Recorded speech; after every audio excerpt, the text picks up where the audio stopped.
थाले पूजा का लेकर चले आइए, मंदिरों की बनावट सा घर है मेरा, भोरे बंदे हरि पार कर आइए, बहुप्रतीक्षित खड़ा दोपहर है मेरा, थाले पूजा का।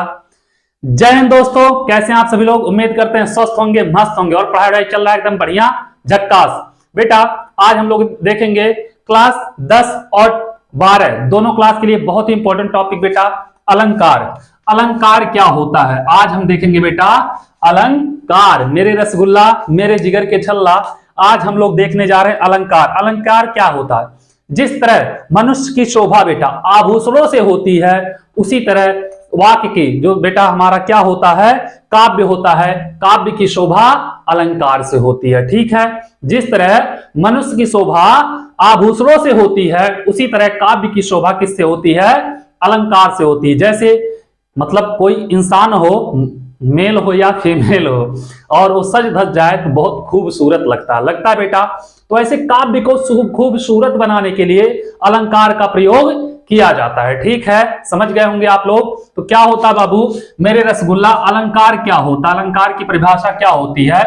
काव्य की शोभा बढ़ाने वाला धर्म क्या कहलाता है मेरे रसगुल्ला, अलंकार कहलाता है सबसे सरल भाषा में। ठीक है, काव्य की शोभा बढ़ाने वाला धर्म अलंकार कहलाता है। मुख्य रूप से बेटा 10 और 12 के लिए जो अलंकार होते हैं यह दो प्रकार के होते हैं। एक होता है बेटा देखना अलंकार के प्रकार, मुख्य रूप से बेटा इसमें दो होते हैं। एक होता है शब्दालंकार, एक होता है मेरे रसगुल्ला अर्थालंकार। होता है बाबू, एक होगा शब्दालंकार, दूसरा होगा अर्थालंकार। अब जहां शब्द के माध्यम से चमत्कार उत्पन्न हो, जिस काव्य में बेटा शब्दों से ही चमत्कार उत्पन्न हो, वहां क्या होगा, शब्दालंकार होगा। और जहां अर्थ के माध्यम से चमत्कार उत्पन्न हो, वहां अर्थालंकार होता है। आए समझ में। जहां उसके अर्थ से चमत्कार हो वहां अर्थालंकार, जहां उसके शब्द से चमत्कार हो वहां शब्दालंकार होता है। इसमें बेटा कई भाग होते हैं शब्दालंकार और अर्थालंकार के। जैसे शब्दालंकार में बेटा श्लेष होता है, यमक होता है, अनुप्रास होता है, विप्सा होता और एक दो होते हैं। ठीक है, ऐसे अर्था में तो कई सारे होते हैं। मुख्य रूप से बेटा उपमा, रूपक, उत्प्रेक्षा। अगर ये अलंकार आप लोग पढ़ लिए मेरे प्यारे 10 और 12 के विद्यार्थियों, तो आप लोगों को अलंकार में कोई भी क्वेश्चन दे करके आओगे। ठीक है, बिंदास एकदम मजा आ गया, इतना समझ में आया। ठीक है, चलो आगे चलते हैं। शब्दालंकार अर्थालंकार आप लोगों को समझ में आ गया होगा बेटा। अब देखते हैं हम लोग इसमें पहला उपमा अलंकार। क्या देखेंगे, मोस्ट इंपॉर्टेंट है बेटा उपमा अलंकार। देख लो ध्यान से। क्या बेटा, जहां एक वस्तु की तुलना दूसरे वस्तु से की जाती है वहां उपमा अलंकार होता है। क्या की जाती है, एक वस्तु की तुलना दूसरे वस्तु से की जाती है, वहां पे क्या होता है बेटा, उपमा अलंकार होता है। ठीक है, जैसे कोयल सी तेरी बोली, बोली कैसी बेटा, कोयल से, कोयल सी है, कोयल सी तेरी बोली कुकू कुकू। तो बेटा यहाँ पे क्या होता है, बोली कैसी है, कोयल सी है। यहाँ क्या किया जा रहा है बेटा, तुलना किया जा रहा है। यहाँ पे कौन सा अलंकार होगा, उपमा अलंकार होगा। ठीक है, कर लोगे आप लोग, कोई दिक्कत नहीं होगा। जैसे चांद जैसे मुखड़े पे भी दिया सितारा, इसमें क्या है बेटा, चांद जैसे मुखड़े पे, जैसे क्या है बेटा, यह एक मुखड़ा, ध्यान देना बेटा, यह क्या है, एक मुखड़ा है। मुखड़ा ऐसे तो होता नहीं है, कैसे होता, मान लिया है क्या है बेटा, मुखड़ा है। ठीक है, यह क्या है, बन तो नहीं रहा मुखड़ा, ये क्या है बेटा, मुखड़ा है। चांद जैसे मुखड़े पे बिंदिया सितारा होता है बेटा, यहाँ पे बिंदी लगा हो। ठीक है, तो चांद जैसे, मुख कैसा है बेटा, यहाँ पे चांद जैसा, चांद के जैसा क्या है बेटा, मुख है। तो चांद जैसे मुखड़े पे बिंदिया सितारा, तो यहाँ पे बेटा क्या होगा, उपमा अलंकार होगा। आए समझ बाबू। जहां उपमेय की तुलना देखना बेटा उपमान से की जाती हो वहां उपमा अलंकार होता है। ठीक है, क्या होता है, जहां उपमेय की तुलना उपमान से की जाती हो वहां क्या होता है बेटा, उपमा अलंकार होता है। ठीक है, जैसे पीपर पाती सर से मन डोला। अब बेटा मन कैसे डोला, पीपर के पात के समान। ठीक है, इसमें कौन सा अलंकार होगा? उपमा अलंकार होगा। आप लोग समझ गए होंगे। जिसके बीच में बेटा क्या है, देखना ध्यान से, सरिस आए या सदृश। जिस काव्य में क्या आए? सरिस आए, सदृश आए, के सम आए, की भांति आए, के तरह आए, सा आए, से आए, सी आए, तो वहां पे क्या होता है मेरे लाल? उपमा अलंकार होता है। जैसे देखोगे, हरिपद कम कोमल कमल से, क्या देख रहे हो बेटा? हरिपद कोमल कमल से, तो यहां पे क्या आ रहा है? से, तो क्या होगा? उपमा होगा। ठीक है, मुख मयंक सब, मुख मयंक सम मंजू मनोहर, तो यहां पे बेटा क्या आ रहा है? मुख मयंक सम, तो सम क्या बेटा? के सम या सम। ठीक है बाबू, बोले पहले, तुम्हारा मुख चंद्र सम है, तो बेटा इसमें क्या है? सम है, तो क्या होगा? ये क्या होगा? उपमा अलंकार होगा। ठीक है, फूलों सा चेहरा तेरा, कलियों सी मुस्कान है, रंग तेरा देख के रूप तेरा, तो बेटा क्या है इसमें? कलियों सी आ रहा बेटा, देखना, तो क्या होगा इसमें? उपमा अलंकार होगा। ठीक है, आप लोग समझ गए होंगे क्या होगा? जिसमें सरिस आए, सदृश आए, के सम आए, की भांति आए, के तरह आए, सा आए, से आए, सी आए, सम आए, ये सब क्या होते बेटा? उपमा अलंकार के लक्षण होते हैं। ठीक है, अब आप लोग कर लोगे, कोई दिक्कत नहीं होगा। उपमा अलंकार आप लोग आराम से कर लोगे। ठीक है, तो चलो इसको नोट करो। आ जाओ बेटा, देखते हैं रूपक अलंकार। रूपक अलंकार क्या होता है? जहां उपमेय में उपमान का भेद रहित आरोप हो, वहां रूपक अलंकार होता है। इसमें बेटा भेद नहीं पता चलता, भेद नहीं होता है, भेद रहित आरोप होता है, वहां क्या होता है बेटा? रूपक अलंकार होता है। जैसे मुख चंद्र है, तो बेटा ऐसे बोल दिया जाता है, क्या? मुख चंद्र है, तो इसमें क्या कह रहा है बेटा? मुख ही चंद्र है, मतलब मुख चंद्र है, तो मतलब मुख ही चंद्र है। ऐसे बेटा चरण कमल है, क्या बोल देता है? चरण कमल है, तो ऐसे हो बेटा, तो क्या होता है यहाँ पे? रूपक अलंकार होता है। ठीक है बाबू, इसमें रूपी अर्थ निकलेगा, योजक चिन्ह लगा रहता है। ठीक है, ध्यान देना, क्या होता है? योजक चिन्ह लगा रहता है। जैसे चरण कमल बंदो हरि राई, यहां पे देखो बेटा योजक चिन्ह लगा है।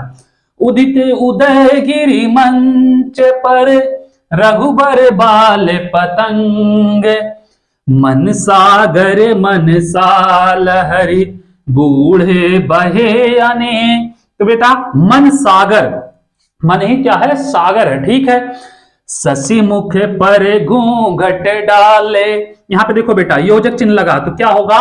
रूपक अलंकार होगा।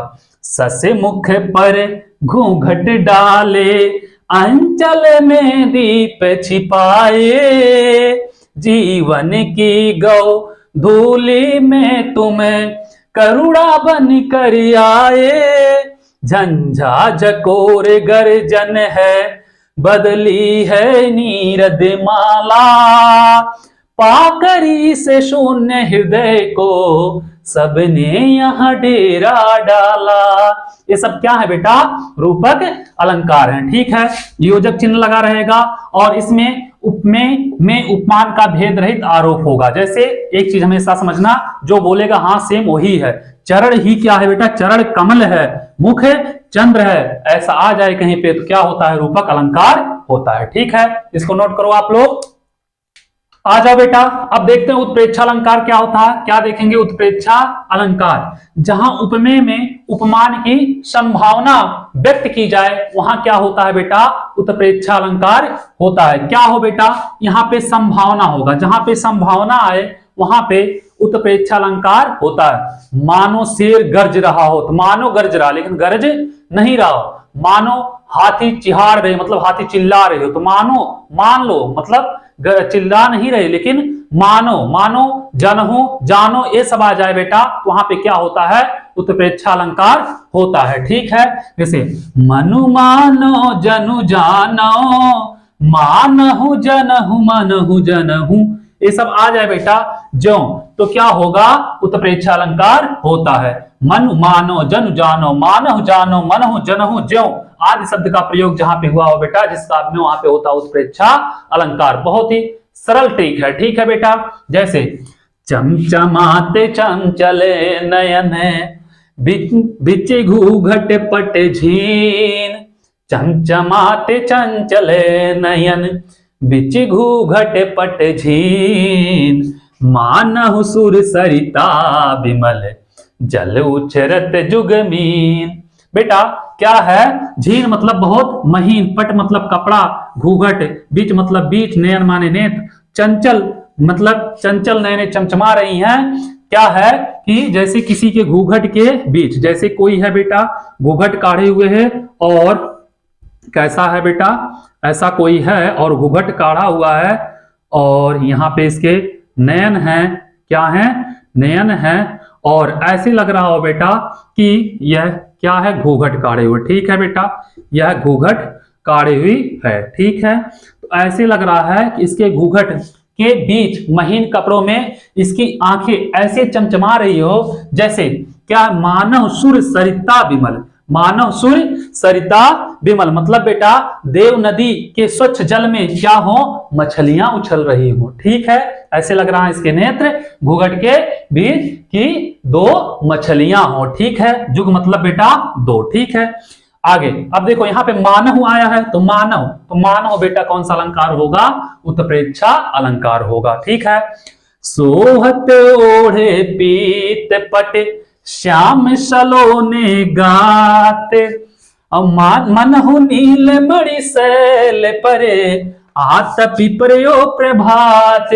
बेटा हमारे श्याम कन्हैया जो हैं पीले वस्त्र धारण किए हुए हैं, और श्याम का रंग कैसा है, सांवला है मतलब नीला है, और नीलमणि शैल मतलब पहाड़ जो है वह भी नीला है। तो पीले कपड़े को धारण किए हुए ऐसे दिख रहे हैं जैसे नीलमणि पर्वत पर क्या हो रहा हो, प्रकाश आ रही हो, क्या हो रहा हो, प्रभात मतलब भोर सुबह हो रहा हो या प्रकाश आ रही हो, क्योंकि नीलमणि पर्वत भी सांवला है, नीला है, और हमारे श्याम भी सांवले हैं। ठीक है, तो यहाँ पे क्या आया, मनहु आया, तो मनहु मतलब क्या होगा, उत्प्रेक्षा अलंकार होगा। ठीक है, धाय धायो धाम काम सब त्यागी, यहाँ पे बेटा धाय धाम काम सब त्यागी, मनहु रंक निधि लूटन लागी। बेटा सब लोग काम धाम सब छोड़ के ऐसे दौड़े, ऐसे लग रहा है कि जैसे रंक मतलब भिखारी, निधि मतलब खजाना लुटने लगा हो। क्या हो बेटा, भिखारी खजाना लुटने लगा हो। ठीक है, तो आप लोगों को आज हम बता दिए बेटा कौन कौन सा उपमा, रूपक और उत्प्रेक्षा।